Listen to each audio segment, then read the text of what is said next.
Assistance para sa mga pamilya at individual na apektado ng bagyong Julian, ating pag-uusapan kasama si Assistant Secretary Irene Dumlao, Disaster Response Management and OSEC Concerns, Assistant Secretary at tagapagsalita ng DSWD. Asek Irene, magandang tanghali sa iyo. Magandang tanghali, Yusek Marge. Magandang tanghali din po, Ms. Linya, and magandang tanghali at sa lahat po ng sumusubaybay ng itong programa. Asek Irene, no? Ano-ano yung mga lugar ngayon kung saan yung naapektuhan ng matindi ng bagyong Julian? At ano po yung mga assistance na inyong inihanda para sa mga lugar na ito? Na ipamahagi na po sa iyo, na ipamahagi na po ba yung mga naka-preposition na mga food packs?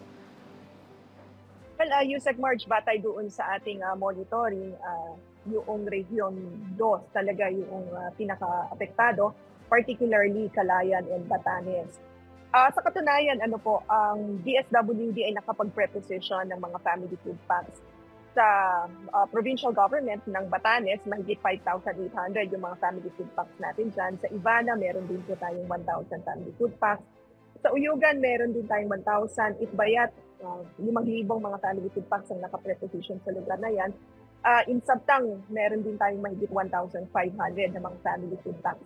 And once the weather improves, Yusek Marge, ipapahatid natin itong mga food packs na ito doon sa mga naapektuhan. Gayon din po doon sa Calayan, naghihintay lang tayo ng go signal para maipahatid natin itong tulong na ito. Ongoing yung coordination ng DSWD with the Office of Civil Defense para ma-access natin yung mga assets ng Armed Forces of the Philippines, air and naval assets yan. Nang sa gayon, makapagpahatid nga tayo ng tulong, particularly in Calayan. Meanwhile, doon naman sa mga ibang areas dito sa Region 2, nakapagpahatid na rin po tayo ng initial na tulong, particularly in Santa Ana, Santa Praxedes, Pamplona, Apari, gayon din sa Santa Rita, Cagayan. In addition to that, of course, ang DSWD ay nakapag-release na rin ng mga family food packs in Ilocos Norte. We understand that most of the local government units have already extended assistance doon sa kanilang mga nasasakupan. And may mga request na rin po tayo na natatanggap mula sa LGUs na to for augmentation support. Ang kagandahan nga po ng meron tayong mga nakapreposition ng mga goods ay maagap itong ma-access ng ating mga kababayan, particularly of our partner LGUs, at maipapahatid nga po ito doon sa mga naapektuhan. Again, particularly in Cagayan province. So, ilang pamilya po ang tinatayang apektado po ng bagyong Julian sa ngayon? At meron pa bang mga pamilya na kailangan pong ilikas? Batay po doon sa aming 6 a.m. na DROMIC, meron po tayong naitala na mahigit 29,000 na mga pamilya or mahigit 99,000 po na katao ang naapektuhan sa Regions 1, 2, and Cordillera Administrative Region. Actually, there are 311 barangays na nai-report nga po na apektado. Batay rin po doon sa ating pakikipag-ugnayan sa ating mga field offices, nalaman po natin na merong 58 evacuation centers na open as of 6 a.m. Meron po diyang 405 na mga pamilya or an equivalent of 1,204 individuals na pansamantala nga po ay nanunuluyan dito sa mga evacuation centers na ito. Asek Irene, patungkol naman sa supply, sapat naman po ba yung mga supply na food pack sa inyong mga field offices, particularly sa Cordillera Administrative Region at Cagayan? Tama po yan, Yusek Marge. In Region CAR, meron tayong mahigit 64,000 family food packs preposition in strategic areas. In Region 1, meron din po tayong mahigit 117,000 na mga family food packs na naka-preposition. At gayon din po sa region, I need to say that's Region 2, and then in Region 1, mahigit 73,000 yung mga naka-preposition natin ng mga food packs. And as we speak, ang ating pong National Resource Operations Center dito po sa Pasay City ay nagsasaayos na po ng augmentation dito sa mga nabanggit pong lugar, because we understand na bagamat itong po nga po ay naka-preposition, of course ito ay immediate natin i-distribute doon sa mga naapektuhan at kinakailangan po natin ma-sustain yung pagpapatid natin ng tulong. Kaya nga po we have already prepared our dispatch plan in these areas. Paano naman po sinisiguro ng DSWD yung timely delivery po ng mga relief items sa mga apektadong lugar ng bagyong ito? Well, Ms. Nina, ang lagi pong sinasabi ng DSWD, no, whole of government approach ang ginagamit natin para matiyak na yung pong kinakailangang tulong ay agaran po natin maipahatid sa mga kababayan natin na apektuhan.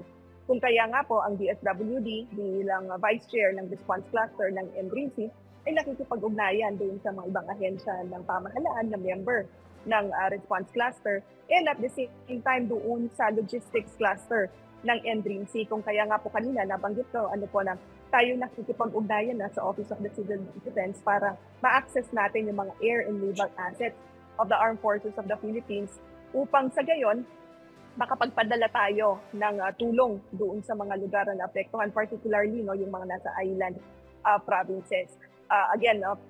In particular, Batanes and in Calayan. So, aside from that, of course, yung ating coordination with the logistics cluster ay yung isinagawa natin na prepositioning ng mga family food packs. I could recall it perfectly na 2 weeks ago, nagpahatid tayo ng mga food packs doon sa Batanes. At dahil nga dyan ay mayroon tayong maipapahatid na tulong agad doon sa mga kababayan po natin na naapektuhan in that province. So itong buong Bansa Handa project ng DSWD ay isa sa talaga sa mga naging magandang strategy because with that we are able to strengthen our supply chains and agad po tayong nakakapag-deploy ng mga food packs through first the supply chain one which is government driven na kung saan napaigtin natin yung ating coordination with the local government units and we were able to use their warehouses para makapag-preposition tayo ng mga goods. Okay, ayon sa Pag-asa, posible pa daw mag-intensify pa ang bagyong ito sa mga susunod na araw. Ano po ang mga paghahanda ang ginawa ng DSWD sakaling lumakas pa ito? At may mga flood-prone at landslide areas na po ba kayong binabantayan? Yes, Yusek Marge, our regional directors, particularly sa Region 1, Region 2, and CAR, ay patuloy po na nakikipag-ugnayan sa kanilang mga local counterparts, yung mga partners natin ng mga local government units and local Dream C, para matiyak natin na yung kahandaan ng mga lokal na pamahalaan ay nakahanda. Handa ang mga local government units na magbigay ng response o tumugon din sa mga pangangailangan na naapektuhan. Especially that patuloy nga po yung pag-uulan and tinitiyak natin na handa ang pamahalaan para tumugon kung halimbawa pong merong mga maapektuhan ng patuloy na pagbabaha and landslides. So tinitiyak natin that all of the assets are ready para makatulong tayo sa ating mga kababayan. Apart from that, nabanggit ko na rin po yung patuloy natin na pag-preposition ng mga family food packs and non-food items in these regions. Gaya rin ng nabanggit ko kanina, inaayos na rin po natin yung dispatch plan natin para makapagpahatid tayo ng replenishments in these areas na nakapag-preposition tayo. Bagamat nakapag-preposition tayo, meron naman na po tayong tinutuganan ng mga requests ng mga local government units. So, to sustain our relief efforts, magpapahatid tayo ng karagdagang food packs sa tatlong nabanggit ko pang region. Okay, para po sa mga apektadong individual ng Bagyong Julian, posible din po bang magbahagi mula sa Assistance to Individuals in Crisis Situation program ang DSWD or yung AICS po? Yes, Ma'am Nina, that's one of the interventions na maaari pong maipahatid ng DSWD. Batay doon sa mga coordination na ginagawa po ng ating mga regional offices, nabanggit na rin po yung pagsasagawa ng rapid damage assessment and needs analysis. Mula po sa ulat na yan, nalaman natin ano yung mga karagdagang tulong or interventions na maaari po nating maipahatid. Isa na nga po dyan yung assistance to individuals in crisis situations, especially po pag may mga nasaktan o nakakalungkot man, pero sana wala pong mangyari na merong pong tumusay bunsod nga po ng epekto ng bagyong Julian. Again, with the coordination of the DSWD as part of the response cluster with other government agencies, na napag-usapan din po no, yung shelter assistance para naman po doon sa mga naapektuhan whose houses have been totally or partially damaged. And ang katuwang po ng DSWD dyan, of course, ay yung DSUD. So again, we would like to stress and underscore the importance of the whole of a government approach para na matugunan natin na yung mga pangangailangan ng ating mga kababayan. Maraming salamat po sa inyong oras. Assistant Secretary Irene Dumlao, Disaster Response Management and OSEC Concerns Assistant Secretary at tagapagsalita ng DSWD. Maraming salamat po at magandang hapon.